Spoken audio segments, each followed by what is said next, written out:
What's good? What's good? What is good? I know it's late, but this is the Chop Up Show. I Yeah. am Damo, the political plug. I'm here with Toya Green, Live Life HD. My whole thing. I've put you out there on the spot before, so it's all good. What's good? It is your girl Toya G.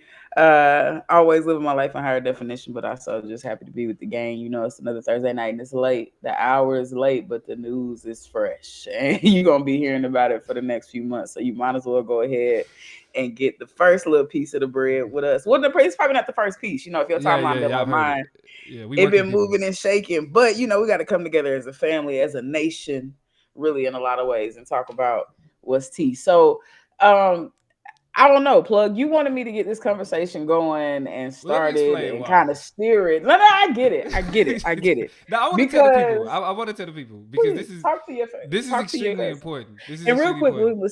speaking of talking to the people, Yeah, we got to say what's up to the people who jumping in with us because Tyler's yeah. in here, Emmanuel's in here, Dina's in here. We just a nice little family reunion because these is Chop Nation right here. So Yeah. talk to these people about why you demanded that we come together this evening. So check this out, y'all. Damonucleus, not damonucleosis is what you were being called. Love that one. That was a banger. Like it a lot. By my boy Bird, T Bird. All Yeah, right, boy. yeah, All right. yeah, yeah, Check yeah. this out, y'all. Check this out. So, okay, no surprise now. We all know by the time that we got on here, y'all done already seen it. Donald Trump becomes the first former U.S. president convicted of a felony, right? So, I go on my lunch break because I found out on my lunch break. I call consciously George Lee. I'm like, nigga, this nigga Trump just got convicted on all charges. So this nigga like, word? I'm like, yes, nigga. Bro, he got convicted all charges. This nigga gonna say, damn. But what that mean though? I mean, Like the honestly, nigga was just like, he was like, so you the yeah. plug me, man. Why you want me to be so excited? I'm looking at this nigga like, or talking to this nigga like, bro, this is history. Like, this is the first former U.S. president, first president, nigga, any nigga to touch the office to be convicted. That's wild. And for him, it was just like, yeah, but you know what I'm saying? Something like, all right, that was that nigga. You know what I'm saying? That was my conversation with that nigga. So then, of course, this history being made, right? Of course, it is political history being made. Oh, the political plug gotta get on the chop up with Toya G. We gotta get it in. And I call this nigga Toya. Yeah.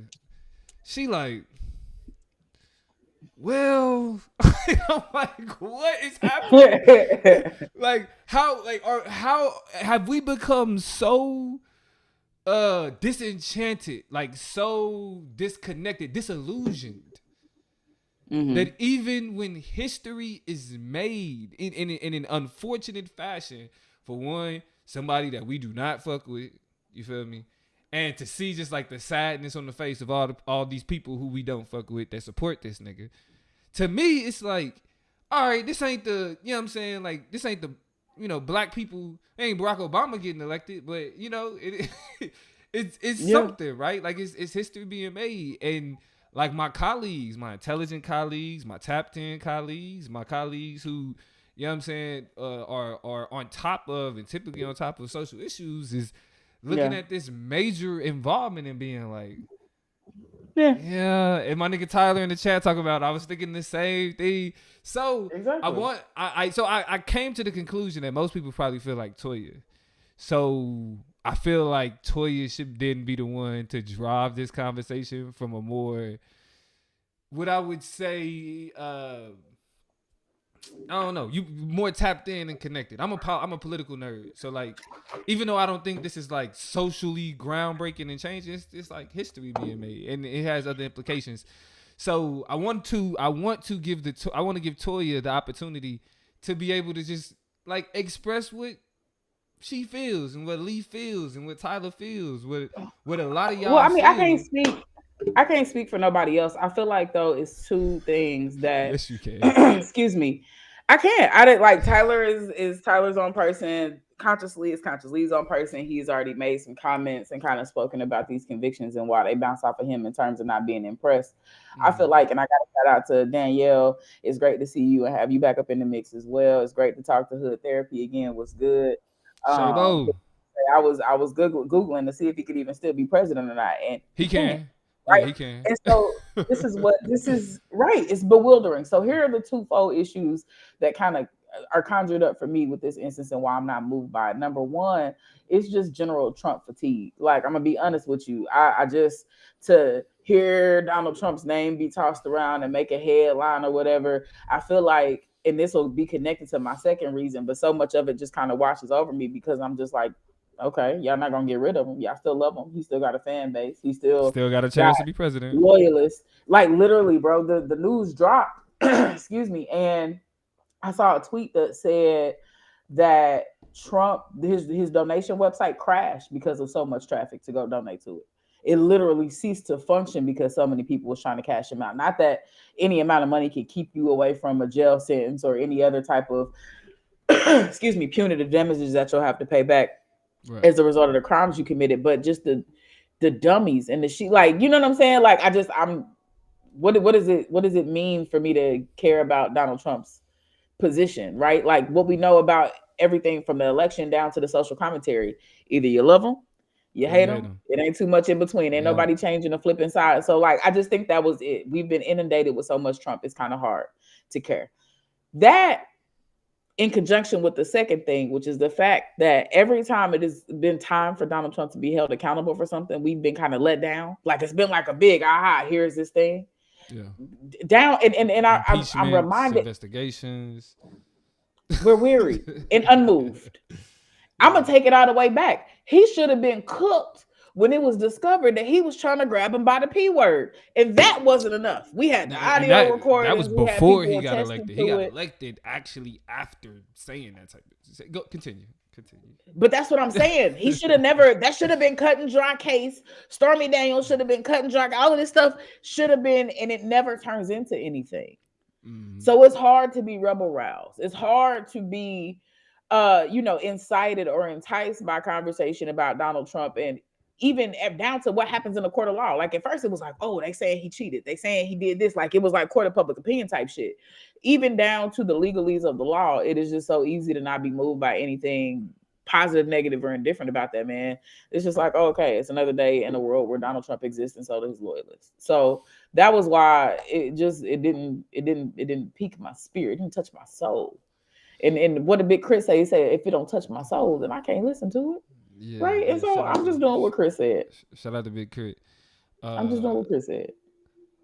So, okay, I had a different reaction, obviously. Of course. Now, I have to preface it with, my reaction wasn't like, oh, thank you, Jesus type shit, right? Like, it wasn't my perception, at least my perception of what's happening is the same as yours, right? I think it's going to be another example of theater. Like you said, the people that rock with Trump is going to want to give him more bread. You feel me? Even though they wasting their money on his lawyer fees because his lawyers suck. Donald Trump has not won a court case. Oh, no, the only one that he's won was at the Supreme Court. That was the Colorado ballot case. Outside of that, all of the cases where he sued, where they sued to stop the election results and everything else, he's been losing court cases for the last 4 years. You know what I mean? Yeah. He owes like damn near $500 million in fines and fees due to lawsuits that he's been found liable for. He's been found liable for defamation. He's been found liable for sexual assault. He's been found liable for fraud. Like, so he's really been getting his ass kicked in the court. But all of this was like more civil. So people just kind of was just like, well, it's civil, right? It's a civil thing. This is like the type of accountability that we didn't expect. And I think the reason why I put a focus on it, and the reason why I was like, yes, give us that proof, is because we have people who have sat around and talked to us about like crime and punishment. We've had people that sat around and talked to us about, if you can't do the time, don't do the crime. You feel me? We've looked at situations like Mike Brown, and we've looked at situations like George Floyd, and the conversation coming from Trump supporters and people like Trump supporters was, listen to the law, follow the police. If you didn't, you know what I'm saying? If he would have just listened to what the police said to do, he wouldn't have got killed and all of this other shit. So there's been this massive defense of the justice system. And on top of the fact that we've been saying for years that the system is unfair. Like, black people don't get the same chance. We get viewed differently. We get convicted at higher rates. We get sentenced to more time. You feel me? A black person is more likely to be convicted for something that they didn't do than anybody else. So it's like we've had all of these arguments against the justice system, against this law and order type thinking, and the people that support Donald Trump and the people that think like the people that support Donald Trump has been back to blue, stand with law enforcement. You know what I'm saying? And then as soon as Donald Trump started getting in trouble, then it was, you can't trust the system. Then it was, you can't believe what the courts say, and you can't believe we need to defund the FBI. It's a witch hunt. You feel me? Like, now all of a sudden, and if y'all go back and watch our episode about the Great Disconnect with, like, literally that we did Monday about these two unpopular candidates, we showed videos of Jesse Waters of Fox News or what they call the Fox Propaganda Network. You know what I'm saying? Literally talking about Donald Trump is being mistreated because he got to sit through court. And it's cold in the courthouse. And he needs to be up moving around. Now, since he's been convicted, these niggas is on Fox News talking about Donald Trump's life is a Greek tragedy. Shut up. Shit like that. Yeah, now for me, so I didn't look at it like it was like this world life-changing thing, or it was a system-changing thing. I looked at it like this obvious thing that we have been talking about, which is this two-tiered justice system, this backwards-ass justice system that works one way for people of color and poor people and another way for white men and people with money. Now it's on the greatest display that it can be put on. You can't hide that. You can't disguise this, right? Because to defend Donald Trump is to go against the same system that's locking niggas up that you cool with. You feel me? Yeah. Okay, so so I see an unimpressed face, but that's why. No, it's not unimpressed. It's not unimpressed.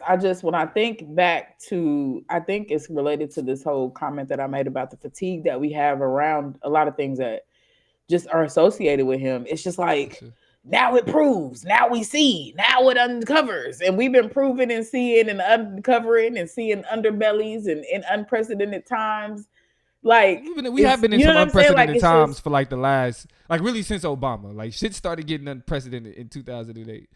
But even as it relates to Donald Trump specifically, like shit we've just never seen anybody ever fucking do. Everything down to being a former host of a reality show on down. You know what I'm saying? So it's just like, when we get to the phenomenal nature of a lot of the things you're talking about, when you get to the aha moment where we see it clear as day, the highest office in the land, the leader, the commander in chief can have a felony and still be respected and still be reputable after, like, that's supposed to be gripping. That's supposed to be game changing. The record is supposed to be like, skipper. And instead, the beat goes on, is I think what the song says. And I don't know why I keep talking in music metaphors today. It might be the time of evening, but what I'm saying to you, right. You cheating. This is the second time it's happened. This is the second time it's happened tonight.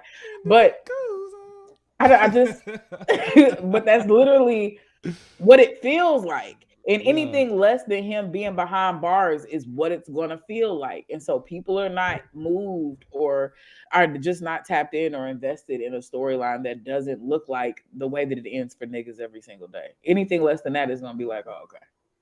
Business as usual. So I'm gonna ask the first question, but I'm gonna need you to ask the rest of them because my son has my phone and it's all on my text message. So. But the first question, and I want to hear from y'all too in the chat, is this a big deal or not? All right, we know it's historic.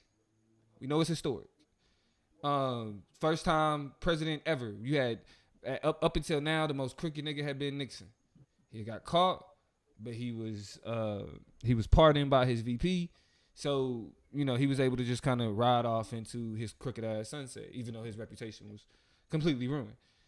But here we go. Donald Trump, first former U.S. president convicted of felony crimes. Now, if anybody don't know, let me just just give the background information real quick, because most people don't know what Donald Trump was actually convicted of.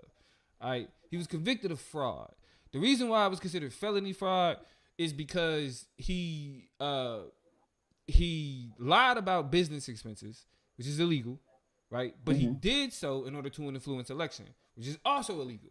So, which is also very illegal. So it's the falsifying business records is turned felony when you falsify business records in order to contribute to another crime, which would have been influencing the election. So the 34 counts, the 34 felonies are 34 instances where he falsified business records associated with covering up him having an affair with a porn star. All right.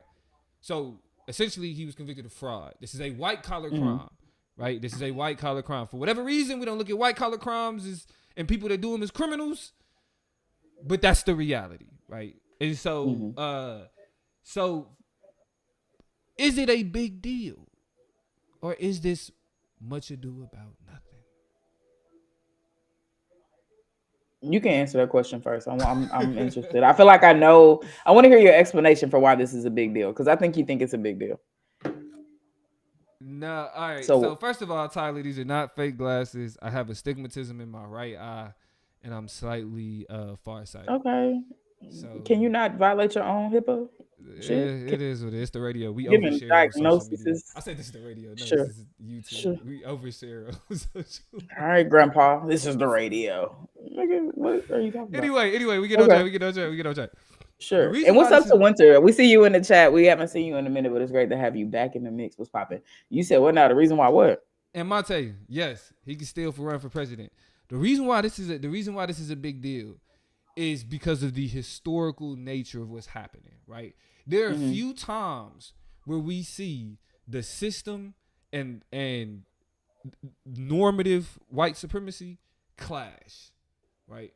One of the major instances we saw that happen is with the Civil War. You know what I'm saying? Because you have to think about it. Like, it was like racism or maintaining the union. Which one is it gonna be? All right, which cool. One do we really like with? We'll throw these, you know what I'm saying, slave holding, N-word hating politicians under the bus in order to maintain the union. Now we know that Abraham Lincoln said that if he could keep slaves and maintain the union, or if he could let some go and keep them and maintain the union, he would have did that. Would do it happily. The choice was he had to get rid of slavery, right? And that was one of the few instances where we see a white supremacist institution actually push back against one of the main premises of white supremacy, and that is the subjugation, the degradation, and the enslavement of African people, right? We don't see that on the same level as it's happening now, but what whiteness is starting to recognize is it's starting to recognize that Trump brand of politics is actually more detrimental to sustaining itself than it is to like build it up and maintain it and keep it going. Because what we know about whiteness is that it's going to shift, it's going to change in order to adapt to the times. So, okay, cool. Slavery is this thing that's getting in the way of maintaining the union. Okay, cool. In order to maintain whiteness, we'll get rid of slavery. We'll just give it to you in a different flavor. You feel me? And so that's what we see happening here with Donald Trump, in an instance to where the type of racism, the type of whiteness that Donald Trump represents is becoming detrimental to the maintenance of the empire, right? The empire has a certain image that it must maintain, and Donald Trump is fucking up that image. Joe Biden is matching that image, right? He's the, look at all these black people I put into judgeships, but we about to blow the fuck up out of some brown people, you know what I'm saying, cause genocide, everything else. And so what this is an example of is, as much as like Donald Trump said he could shoot somebody in Fifth Avenue and get away with it, it's a motherfucking lie now, sir. Because all you did was lie the way you used to lie, but because you brought so much attention on your ass, all them lies you used to kind of get up, like, you know what I'm saying, fly up under the radar with, they on your ass now. Because what I think people forget about Donald Trump is that he's pissing off white people. It's not just niggas. It's not just women. You know what I'm saying? There are white men who are like, hey, this Trump is fucking up the game. You feel me? Yeah. Joe Biden is one of them. Joe Biden, like when niggas was like they wanted shit to go back to normal, they wanted this shit. They wanted niggas to be able to see, but we were so radicalized by the presidency of Donald Trump that we now looking at a nigga like Joe Biden is like, oh, you thought you was gonna get away with genocide this time? No, sir. You feel me? While So, we're, so I mean, I do want to acknowledge something important, just as a very quick aside, only tangentially related. But we talk about the fact that now white people are upset, and so once you play with them, you kind of have fucked up the money a little bit. The same thing is happening with Diddy right now. It's a lot of white people who's in that black man business, and he about to get ate to shreds. But I yeah, also want to acknowledge the black people at the helm of leading the charge of angry white people in this particular instance, because it's a good scenario. It's not always good when you got black people being the figureheads of angry white people, but in this instance, we got Alvin Bragg, we got Fonnie Willis, and we got Letitia uh James. Letitia James. I We was got gonna call Tony it. They called it Chupkin, big. They called it Big Tish on Big Tish, Twitter, and I didn't want to. I was trying to decide if I was gonna be disrespectful, but racist. I wanted to make sure I was respectful about Yeah, these people and the positions that they hold and the right. name calling them out. You know what I'm saying, for the way that they Took Swiss it Army down. knifed it. Even when they tried to pick apart Fonnie Willis not having it, and then New York been holding it down start to finish. So just really. I wanted to make sure I identify those folks as major role players and what a lot of this looks like, even as we see the frustrations of the broader population. It's black people Right, at the helm. But right. carry my bad. I wanted Nah, to shout them yeah, out. yeah. So nah, that was it. It was just that um, Donald Trump is like him getting convicted is white on white violence. You know what I'm saying? And it's showing cracks in the way whiteness like dictates and controls government, and how they start that internal white civil war that's happening. Now it's gonna happen at the polls. You feel me? But the court, Mm-hmm. but like all of these people in this in this jury was just like, we know who you are. You know what I'm saying? We know what it is. And just looking at the facts of the case, bro, your stardom don't win you nothing here. You feel Yeah. me? Which and it may not be enough, but it is something to take note of. Something to take note of. So that's why I think it's a bigger deal than we give it credit for.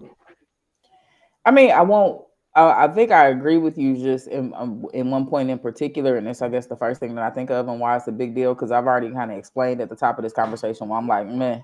but I'm willing to agree that it's a big deal, largely because I feel like we got to be the laughing stock of the world. Like I'm picturing like Europeans with thick European accents from one of their many countries being like, look at these Americans, they're willing to, and I guess this is my Russian accent, but willing to, elect a criminal, a vagrant, you know what I'm saying? And like A like Donald Trump's degenerate. favorite, yeah, degenerate, you know what I'm saying? Like, and his favorite rally cry has been rah rah rah, America's in hell, like we are completely a depraved nation, we've lost all sense of direction and And you the our face of the compass, which is why. depravity. And you know what I'm saying? Like you are the spokesperson, the poster child, to literally put you on a t-shirt and put you on some stickers and pass you out, my boy, because you are like the representation of what that looks like.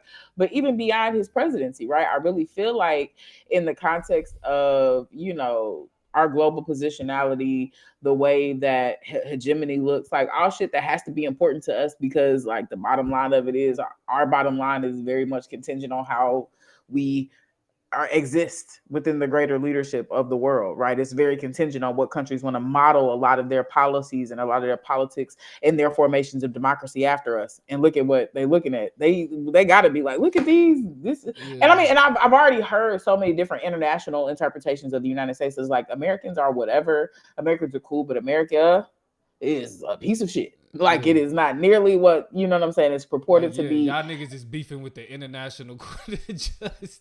Like, what You the know what I'm saying? fuck? Like it's just, and so this is another ding, I think, in the credibility that the United States has in like being world leaders in fucking anything. Because look at who you let run shit. Look at who you willing to after they've been convicted. It should have been over today. Like, all right, we're Today. not playing no more. You ain't running for president. That's Yeah. dead. Yeah. But instead, we sit up here having conversations, and the nation is having conversations in the chat. Like, are you serious? Can he really run still? And people are like, yes, he can. Like, but to me, that's embarrassing. That Very much is so. hilarity in all of the worst ways, and that's why I think it's a big deal. Just because it's a little goofy ass country. Like, what the fuck is we even doing? Like, stupid. Agreed. Agreed. So What's next on go there? ahead. No, yeah. What Okay, was well, I think I kind of implied that in terms of the answer to the next question in terms of my last response, but we'll throw it out there and tease it out how we need to. Will Okay. having specifically a felon as president mean anything specific? I think it does. I think it Yeah. makes us look raggedy as hell. I think we looking, it's giving Raggedy than a it's bitch. giving knockoff country, it's giving fake, no credibility, no judge, no what the fuck is this? What is this? Yeah. Mexico is on the verge of This is what having you this call first woman American president. exceptionalism? Listen, Mexico is literally on the way to having this first woman president. We sit up here, they making history, be it, and a lot of people feel very different about it. It's a lot of, but things like that are what we should be experiencing in this country, and instead we up here trying to put a felon. And we not trying to do shit, but people are trying to put a felon in the White House. Mind blowing, right? So yeah, that's Yeah. crazy, significant. Nah, I agree. I think having a felon in the White House, outside of like, because I agree with you wholeheartedly on the international part, right? Like, even though I feel like Trump kind of already did that, he already fucked that up. And then Joe Biden's not helping. Like, we again, like, if y'all go see the clip, follow us on Instagram or check out the last episode of the chop up, we was talking about Joe Biden. Like, Joe Biden is the reason why the term moderate is a slur. If we being just so we understand that. So like when people call Joe Yeah, Biden a moderate, you might as well be calling him a bitch ass nigga. Cause it's, you know what yeah, I mean? Like, that's really the vibe that you get from that. You see that from how he's moving. And so like while Joe Biden represents the empire that educated people have been talking about for years, but is now becoming more a part of like the global conversation with America, Donald Trump is a reflection of a recession of political thought in the United States. And that recession is fighting to be maintained. And it's like a perfect example, like if you analogize it to the to social media, right? People be wrong as hell on social media and they will fight tooth and nail to push these wrong fucking ideas and opinions or perspectives, mm-hmm. right? It's just categorically false what you're saying. But like you're fighting tooth and nail. Like you'll be like, I'll be on panels and shit, and niggas will be like, hold on, let me speak. And I'm like, bro, what you're trying to articulate is proven wrong by a Is Google silly search. shit, You feel right? me? And so what we seeing with Donald Trump is we seeing the recession of political thought that's caused itself conservatism these days. It's fighting to maintain itself. It's fighting for relevance because we in an information age. You feel Yeah. me? What you was about to say? Well, just know that the thing that you're saying, and again, this is tangentially related, but still related, and I think proves this point. Is I was listening on NPR earlier to a um, environmentally conscious conservative, right? And a lot of what his criticism was, and what his take was that um, that Republicans and conservatives used to be the party, it used to be the ideological perspective that was driving a lot of these conversations about, for example, the environment. And so you Right. had Ronald Reagan, you had I'm forgetting another president, but there was another one up in there.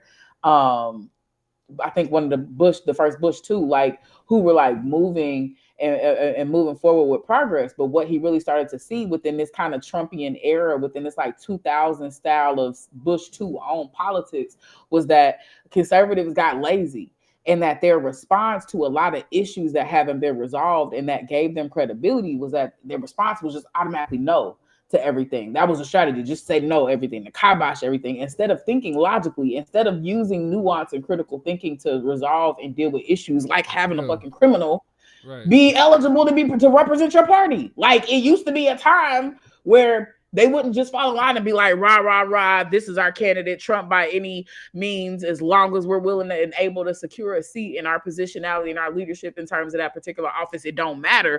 That Yeah. didn't used to be always their case. They were able to think in the gray, think nuance, think meaningfully. I actually heard a like a commercial that was like filmed. I guess it was like hard. They kept characterizing it as hard to even know that it existed. That had like Nancy Pelosi and a whole bunch of other Republican role players. I forget. I was just kind of thinking and doing a whole bunch of stuff, but that was a demonstration of making decisions for the great of the country that put aside the ideological and partisan priorities that you have just to do common sense shit. The earth is on fire. It's getting hot. We all need to Yeah. respond to that. The presidential nominee for one of the parties is a criminal. That shit is crazy. We got to get him out of here and do better. Why are these things not clicking? And it Yeah. is because I think this entire regime of conservatism and the Republican Party's orientations have led to like what this conservative environmentally conscious conservative described as just like this very lazy engagement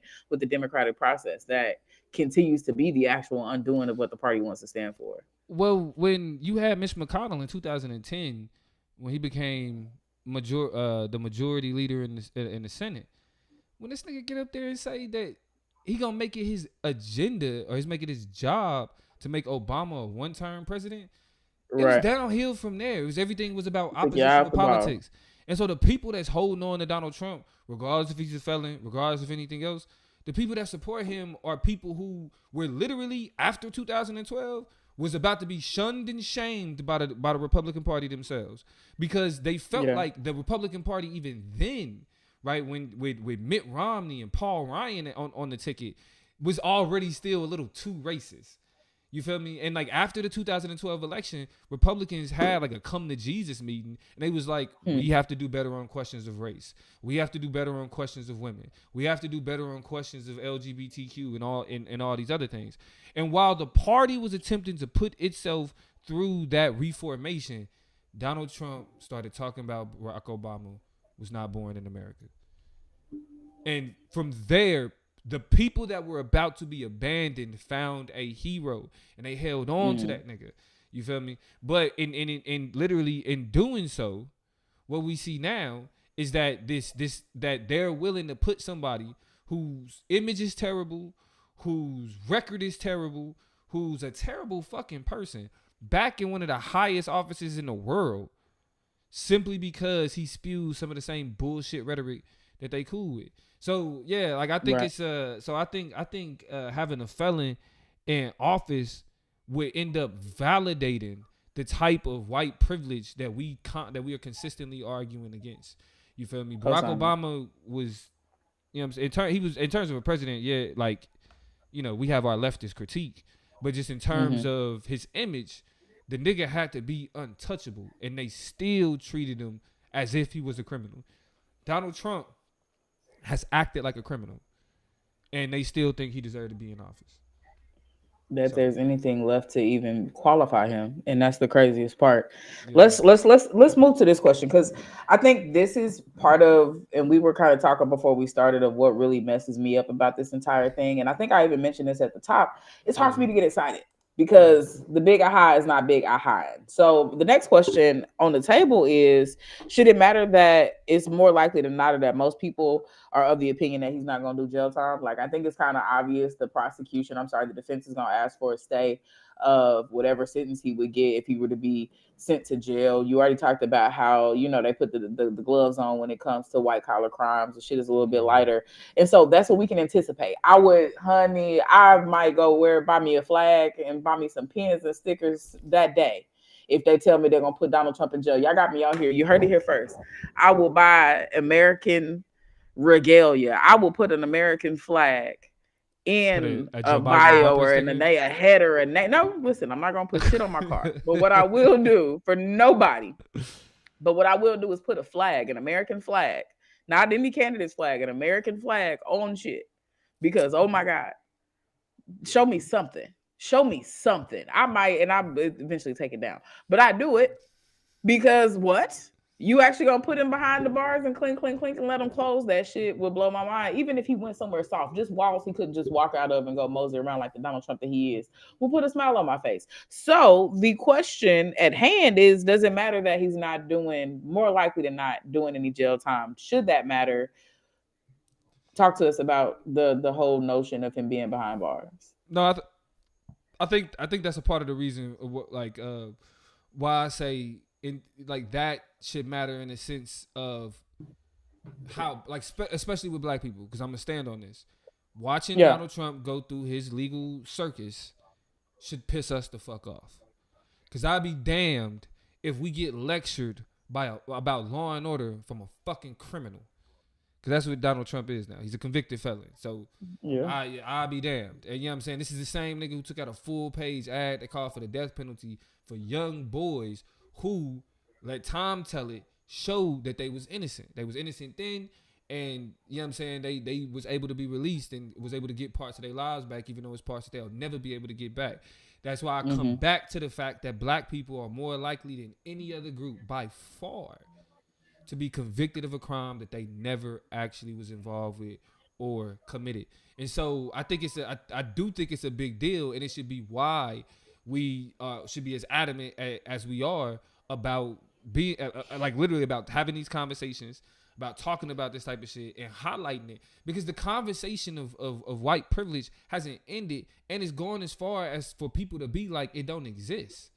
You feel me? Like you have people on the right. I mean, not people we trust, but sure. Yeah, but it's a lot of people we don't. We are leftists. There's a lot of people we don't trust. We damn near don't trust ourselves most of the time. But my lord, that's the reality of the politics. That's the height of skepticism. Yeah, that's the height of skepticism you got to really have in order to be, as conscious and as socially aware and woke as you really want to be. Exactly, and so it's true. It's one of them things where it's like, yes, it's a big deal. Like that should matter, but it shouldn't cause us to not talk about it. It doesn't make it any less of a conversation piece based on, you know what I'm saying, like the fact that that's not happening. We should flip that about him not going to jail. We should flip it and utilize it to push back against any now we should be even bigger and louder about prison reform and the criminal and pushing back against criminal justice, because we have the best case example of a two-tier system. This Donald Trump is not a poster boy for white privilege. But I don't know. It's just when you say rah rah rah, so we should and speak louder, I think that kind of undermines and mutes some of the heavy and hard, diligent work that people have been doing for decades and decades and decades on end, particularly as we've learned about critical race theory in the ways that specifically legal systems and structures and shit have been, designed and set up. And we juxtapose that with the ever spinning wheel of what we do with Trump and how Trump gets treated, especially. Like, I don't know that the system is set up and designed for judges to be sympathetic to, well, damn, I guess if the president was able to pop his shit, then I should be more compassionate to you. You know what I'm saying? So I don't know. I get what you're saying, and I don't disagree. Yeah. I think it should be a launching board for us to have a very good, meaningful, tangible conversation about what the two-tier system looks like. I find it difficult to imagine how that translates into material changes of either less black and brown people being sentenced in the first place or them getting the right fucking charges. Because oftentimes it is the fact that niggas was in rough situations. We can't ignore the role that things like structural violence do in terms of exposing you to different types of crimes and the likelihood of crimes. But a lot of times the charges be trumped up, no pun. You know what I'm saying? The charges be the wrong charges. It be a whole bunch of weird shit. That's the nuance and the layers that I don't think the system is set up to be like, skrr, we're not going to do that no more because look at Trump. He got treated special. Yeah, no. So the way that I look at it, though, is that I'm not looking at it from the perspective of like whether or not judges are picking up on it. I think that like in conversations that I've had in 2024, it's actually more difficult for people to get people to recognize white privilege and white supremacy than you think. You know what I mean? Like the average, like we, like this is shit that like we've literally been reading about, invested in, trained in, like all of that type of shit. So it's like, it's easy to identify for us, but for like the average person, trying to get them to understand the danger of Trump, the threat of Trump, like the unfairness of the criminal justice system. Like this is the moderate, not the person who gives a fuck about left or right, period, but just like this average person. It's like, nigga, I'm just getting up and going to work. This race shit I ain't worried about. This whatever shit I ain't worried about. It is what it is. You know what I'm saying? I just know free my niggas. You know what I'm saying? Free my niggas locked up. But what I think though is that for me, it's always about like with these conversations, how can we equip people who listen to this type of shit with the right rhetoric, conversation, and talking points to have these conversations with black people, because it happens. Like I have it with black, like especially my brother. That's like the biggest opponent of like all that pro-black, super pro-black rhetoric is my little brother. Like that nigga is that nigga is die hard. Like when I named my son Huey, all he did was make jokes for like a month. Like he's like, nigga, you about to turn that nigga to a Black Panther. All this other shit. Because to him it's funny, but at the same time, like he don't buy into the racial rhetoric. He doesn't really pay attention to like the systems and structures and things like that. He's trying to raise his kids, you know what I'm saying, like live a good life and that type of shit. And so I think when people are having like these normal conversations and like these conversations of race come up, because like Donald Trump has made it more of a conversation that pops up than like, I think even Obama. Like honestly, I think people started talking less about race when it came to Obama, but Trump made it more of a conversation. And so I think that the goal is to help people interpret what's happening with Donald Trump as a as a part of their rhetoric tools or the rhetorical tools to respond to the people in their lives that want to tell you that like, nah, the system is the system. Everybody go to jail. Everybody, you know what I'm saying, deal with X, everybody deal with Y.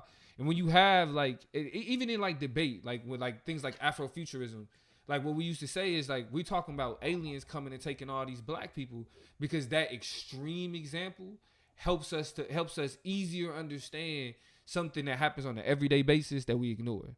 You feel me? Right.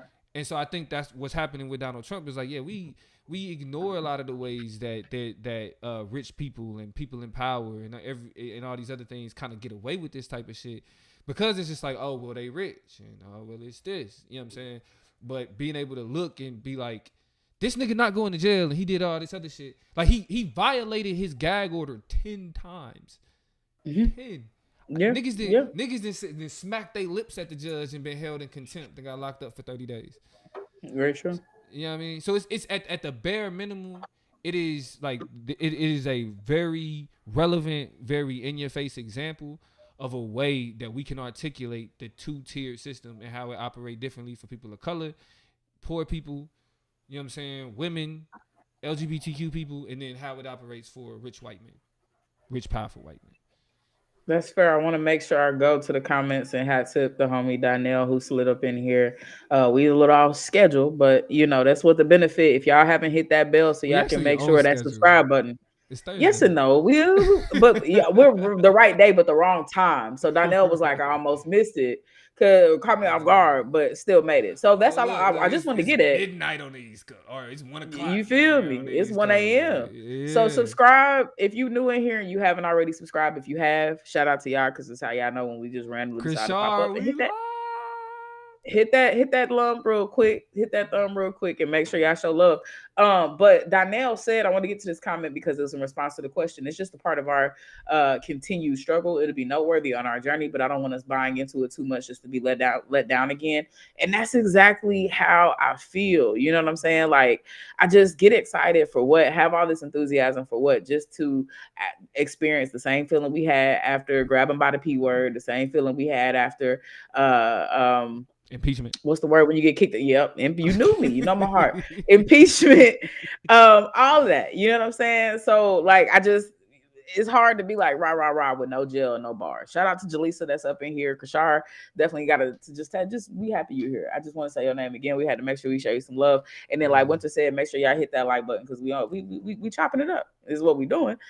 Speaking of, and May Premium was good. Love you back. Definitely happy to have you in the building tonight.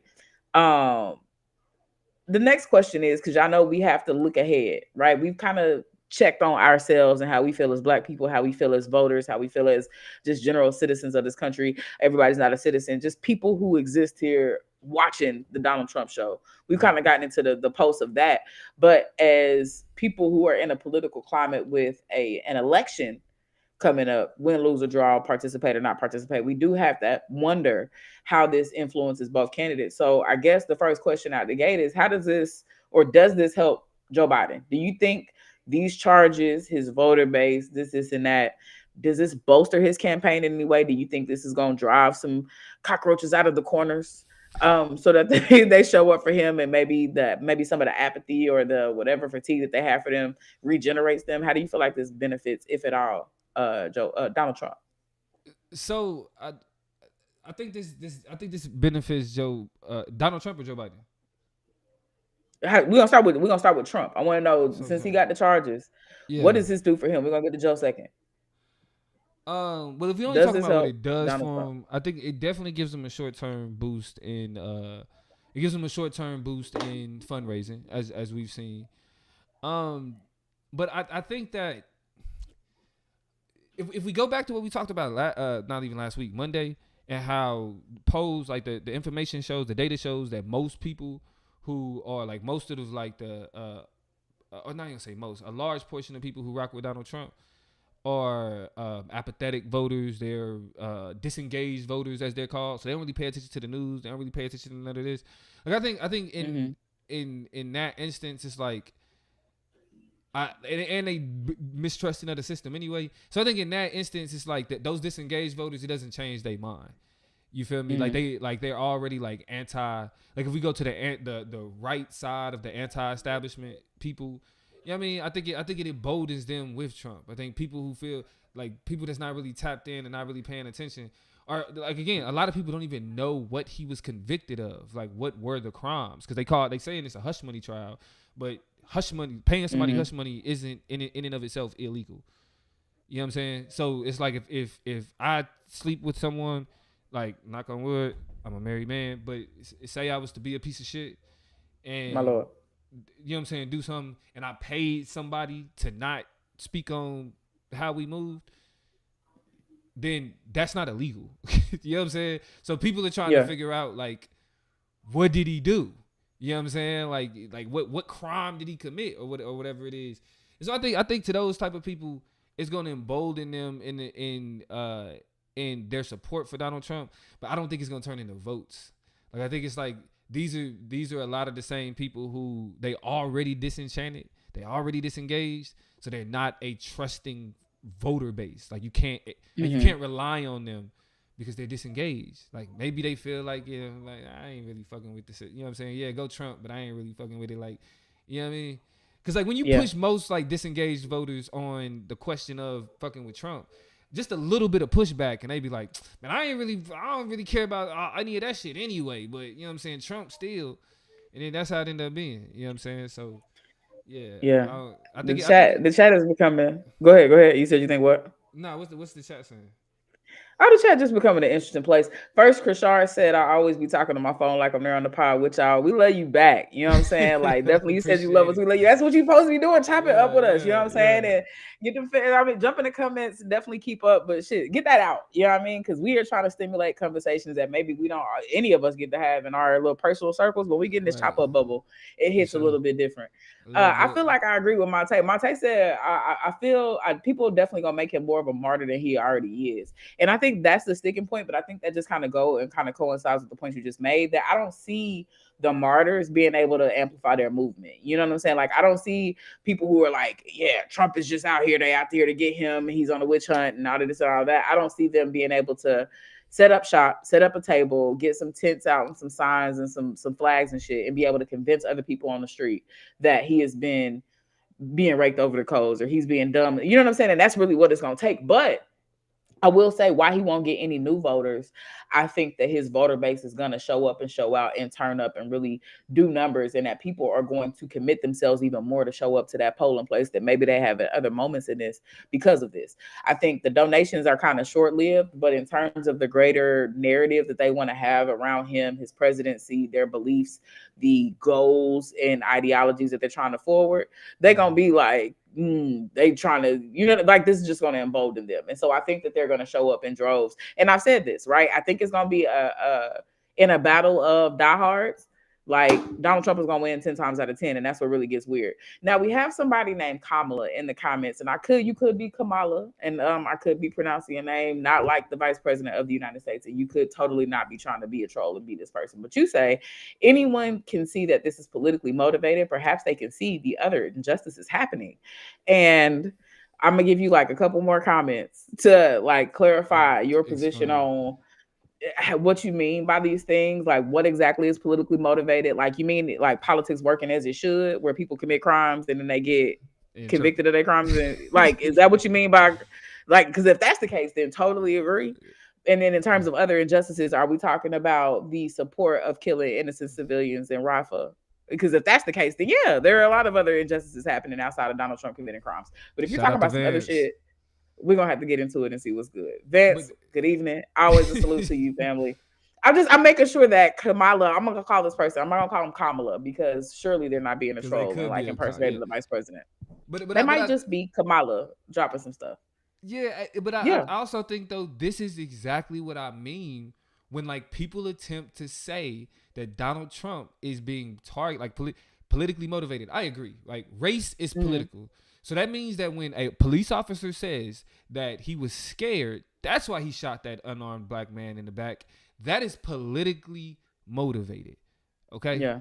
That is politically motivated. So if we are willing to look at Donald Trump as a victim, you also have to look at every black person that was shot or anybody. I don't even gotta racialize it.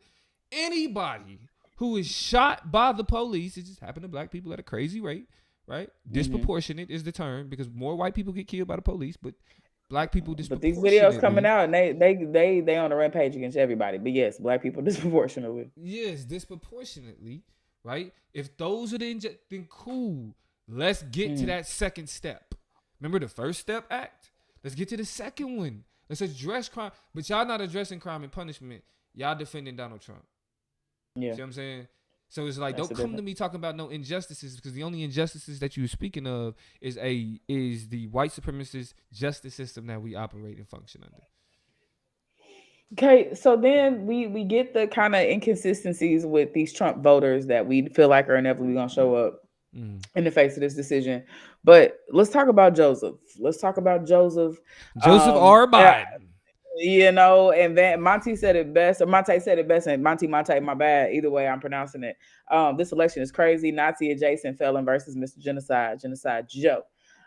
So speaking of Joseph, does this help him? Does this boost him at all? His hope. I mean, I'm sorry. Is it Joseph Randolph Biden or something like that? Rudolph? I don't. Let me you answer the question. I'm gonna clarify when I talk about him myself. Okay. I mean, I may interject, but I'm about to look it up. But yeah, how is Joe faring? Because his opponent, it just took a major L. What is it looking like for him? No, I think this is great for Joe Biden. Like, let's just be honest. Because one, this should be a landslide. The fact that it's close, and even people could arguably say that Donald Trump is leading, it should be a landslide. You know what I'm saying? Mm-hmm. And so, but when you old as hell, when you got a racist background, kicking it with Strom Thurmond in them, when you were the white person to make everybody comfortable with Barack Obama, you know what I'm saying? Yeah. Just that alone. Before we even get to what happened last October, just that alone. Crazy low poll numbers. Economy doing well. You fixing the price for insulin, all that type of shit. We got Ketanji Brown Jackson because of you. We got other black women because like in judgeships because of you. And people still not fucking with you, right? You kind of got like a slight. It's like because even I was one of them like lesser of two evils niggas. Like, so it's like, okay, yeah, it's a lesser of two evil. Israel happens. All of that shit goes out the window. Everybody's evil. Yeah, all of that shit goes out the window. Evil These and niggas evil. Killing kids. Joe Biden get up there talking about they beheading babies. Liar. You know what I'm saying? So his credibility is just plummeting. Oh, we're gonna ask for a ceasefire. Actually, not really. Here's some more guns. You know what I'm saying? Shit like that. So his credibility and his what people were feeling about whatever progressive part of him, that shit was gone. How this helps, because we've been talking about a lot of the coalitions that existed and how Biden's coalition is just abandoning him. Where this helps is that polling showed that although like 60-something% of voters said that the voters that supported Donald Trump was like, we still gonna support him, 20% said if he get convicted of a felony, can't do it. 20-something% said that. But here's the thing, and I don't want to cut off your point. So make your major point. So essentially, this helps level the playing field, because for all the genocide Joe shit that's killing liberal and progressive turnout, Donald Trump, those moderate conservatives, those middle of the road conservatives, those traditional conservatives, not MAGA, traditional conservatives they still have that same respect to the seat of the presidency. And so there's a large group of old school conservative voters that's looking at him being a felon and being like, I can't do that. Like I can't rock with that. And that's significant in a race this close. That's compelling and it's significant. And because it's a close race, I don't think it can be understated. I think you do have to kind of give that some space. Here's the thing. I think those See, and it's weird because I feel like those type of diehard, politically astute individuals who are just like old school conservatives or whatever, I don't know how they feel about not voting. You know what I'm saying? Because part of me wants to be like, just because they're like, nah, I can't do that, you a convicted felon, that don't translate into a vote for Joe. I think the biggest tiebreaker in this is that Donald Trump has people with bells and whistles. Joe Biden has nobody with bells and whistles. Mm-hmm. There are people who are loyalists. There are people who are going to turn up and turn out and go hard and scream loud. And those voices will still be plentiful and loud enough to like kind of do something to that 20% you just talked about. Because that 20% is not going to take their vote over to Joe Biden. They're just not going to vote, I think is more likely. I don't see them being like, turnout is already low though.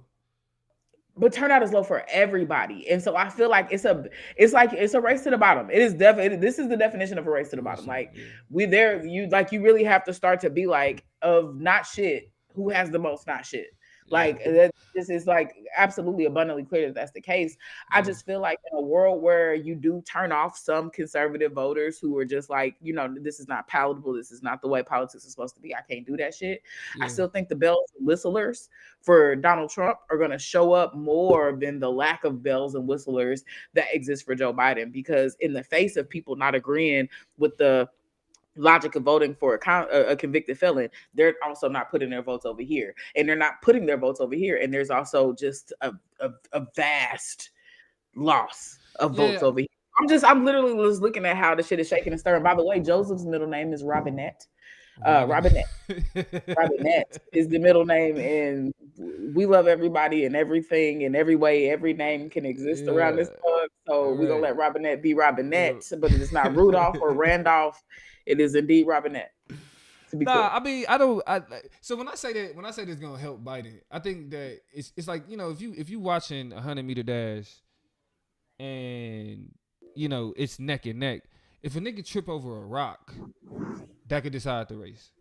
So I don't, you know what I'm saying? Like, nah, like that's what Monte said. Gonna pray Biden taps out and Kamala takes over. So people have been latching on to these alternative realities, try to see if they can really come true. There's something because like anything could change it at this point.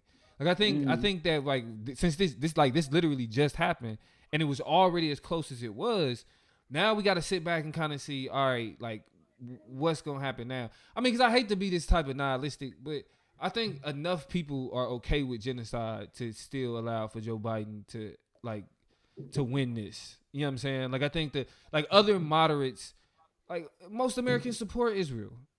Like TikTok will show you one thing, but like most regular moderate Americans, maybe Christian background, whatever, most people don't understand the complex relationship between Israel and Palestine. You know what I'm saying? Like, so even though like we got a large portion of people who are speaking up now more than ever before, a lot of, you know what I'm saying, but people that's been voting for 15, 20 years are just kind of like, that hasn't impacted my voting calculus for 20 years. Yeah. Why should it matter this time? You know what I'm saying? And again, I don't feel that way. Like, I don't feel that way. But a lot of people are okay with the empire. So that's how they feel. So I think that's how they feel. That's what they want. I think it can like offhand it in a way. Like any at this point, taking any support from either candidate is detrimental. Absolutely. Monte is problematic. We've escalated and bumped their status up to problematic because they've identified that they're manifesting it at this point. That something happens to the president and Kamala has to take over. So that's wild. You're wilding. You're wilding. Go ahead. Yeah. Krishar said Joe has to do something to really dramatic to get the edge at this point, like lowering the price of gas and trying to lower prices in stores. What's interesting though is that again, the party of the president, Democrats, were pushing for a bill that would cap like how much they can increase gas. Republicans voted against it. Republicans didn't even let it get to the floor. I mean, and that's obviously, we can't forget that the reason why Republicans blocked it and wouldn't let it get it to the floor is that they are in cahoots with these corporations and with these organizations that are making record-breaking profits at your grocery stores and at your gas stations, which is why they already know that they're people who get them elected, who pay for their campaigns, who fund them and bankroll them and all the shit that they do would never allow for in the 11th hour something like prices to go. Like, they don't give a shit about that. They want their like margins to continue to expand. So it's just kind of hard to see him responding in that way. Right. Monte said earlier, I feel like the Israel genocide, and this is something I often and also feel, even in the face of the outrage about what Joe Biden has done. Monte says, I feel like the Israel genocide on Palestine would have still happened with Trump in office. I don't know why some people think Trump would have done any better, like he has a moral compass. Yeah, and that's where that is a kind of a sticking point in a place where it's just like, I hate to feel compelled to vote for any of the shit, which is where I kind of resolve myself, and that's where it gets messed up. But realistically speaking, it would feel even dirtier and even worse and even nastier, I feel like, with Trump at the helm of what America has made its obligations to, in the ways that America has made its obligations to Israel. Donnell says, under normal circumstances, maybe Joe would get an edge, but genocide Joe ain't got no ground to stand on. I don't see him benefiting from it. In terms of Trump's convictions, the whole campaign is inept. He already lost his base. And so that's where it's just like, bro, you can't even, I feel like that's the saddest part of all of this, is that I don't think Biden can really capitalize on something that would be a slam dunk, easy winner. Like, he can. Just open and close. There are enough people. So, like, when we say he lost his base, right? We're talking about progressives. We're talking about, leftists, those type of individuals. Mm-hmm. Joe Biden's base was never that. Joe Biden's base was always, we do not fuck with Trump. As long as there are enough people that's like, I'm willing to do whatever to keep, because they did it once before. Remember, they talked about how Donald Trump got record numbers, but he lost. What does that mean about Joe Biden? So, I know we like when he lost his base, it's like, oh, he lost the Muslim vote, or he lost the Palestinian vote, or he lost the Palestinian sympathizers vote. But like, that's our epistemic bubble. You know what I'm saying, right? That's our intellectual arena. But it's a whole bunch of motherfuckers out there that's like, yeah, all of that's fine and dandy, but I'll be damned if I live 4 years under Trump again. And that's a base that will be emboldened with Trump becoming a felon.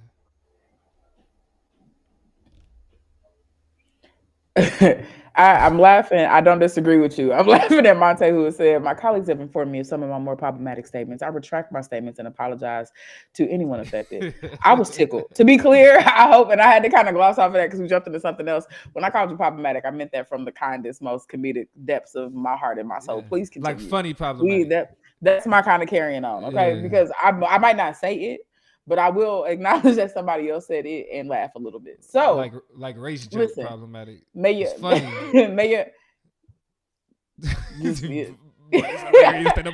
Negroes. Listen. Hold on, I gotta say my first race joke. The first race joke that I ever heard was, why are black people so tall?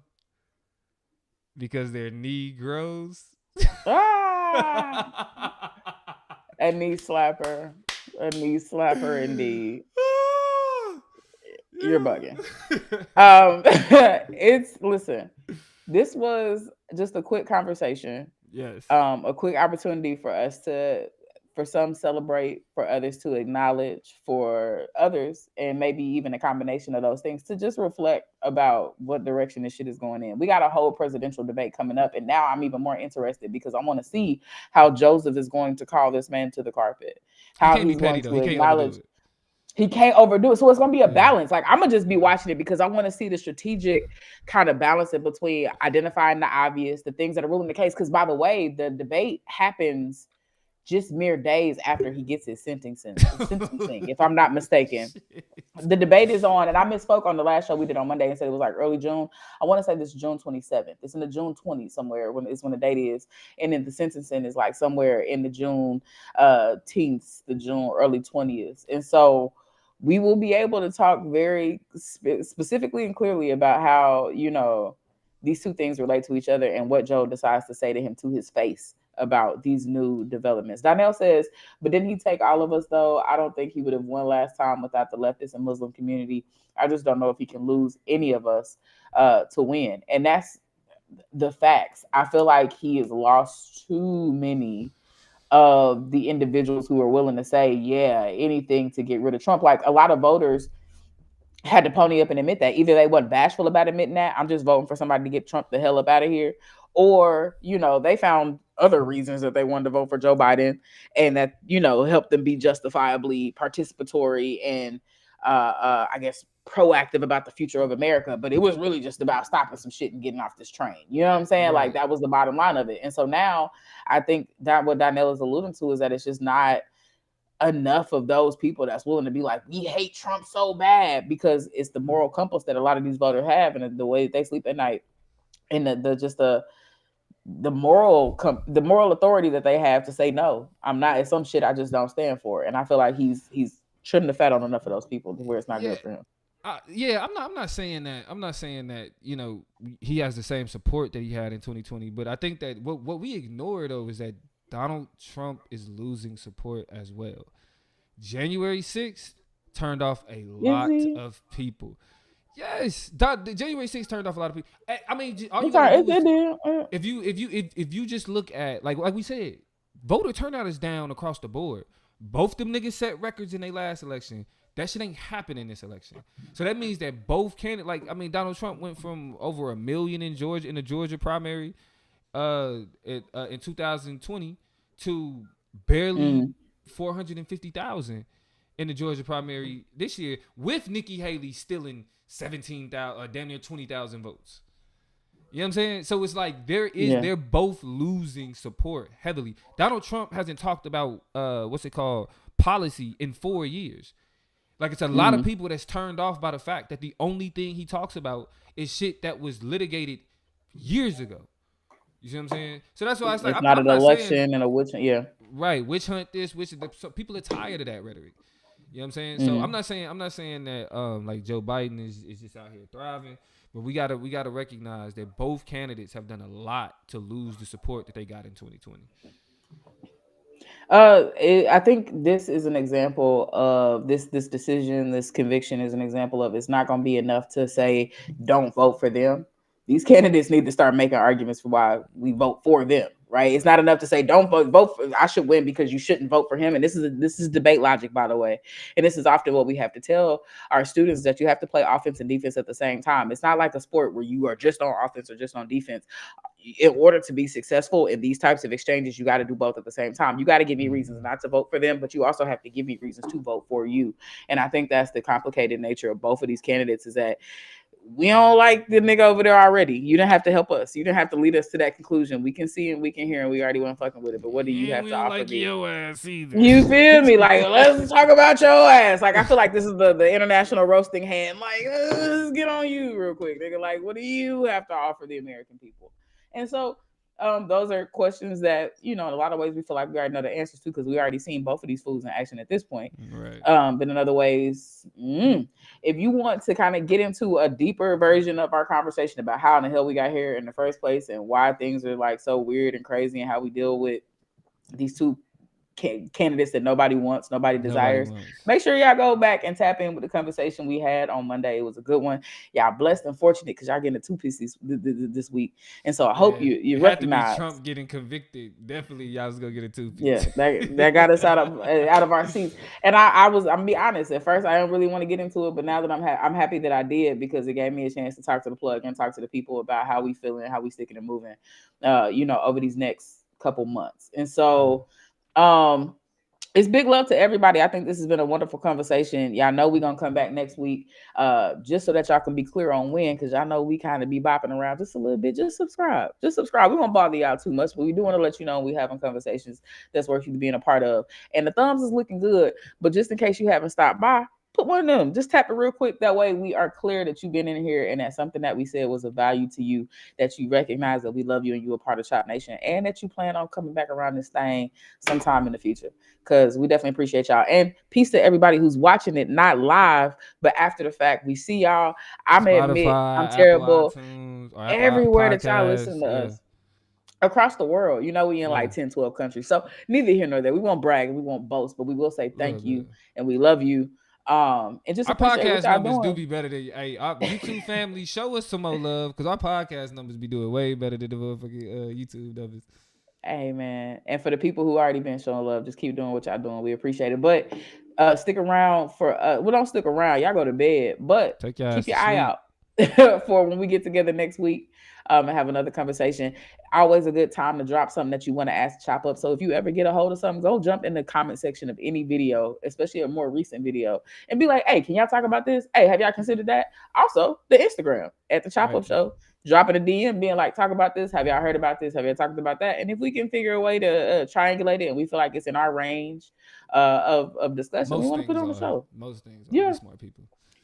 But it's love to y'all. Get your rest. Be good. Emmanuel's on the way out. Donnell on the way out. Krishar, Monte, Vance, definitely for popping in. Jaleesa was in this thing for a second. Winter. Who else? Kamala, wherever you are, we love you. And we'll Main call it good for the premium night. denim. Everybody appreciate Tyler. Everybody. Appreciate y'all. Yeah. Oh yeah. Yeah. Dina even popped in here. Everybody. Danielle. Everybody. We love Everybody. y'all. Love y'all. Hey, so like Toya said, we will see y'all next week. And then, hey, if you go to the Instagram and y'all have questions or y'all got something y'all want us to talk about, put hashtag Ask the Chop Up. Yeah. Hashtag Ask the Chop Up. We'll get right to it. So we don't miss it. All right. But with that being said, love y'all. See y'all Anna, next week. wait. Before you push the button, Anna says, I really catch you all live because of the time difference, but always tune in. Much love from Prague, the Czech Republic in the building. That just warmed my heart up real quick. That's crazy, bad. But so shout out Anna, to we Anna. definitely big love to you. Thank you for definitely making your presence known. Man, that just warmed that just made my night real quick. Thank you. Thank all of y'all. We love y'all. Yeah, we Peace. sleeping good with that one. It's the Chop Up. Yeah. We out.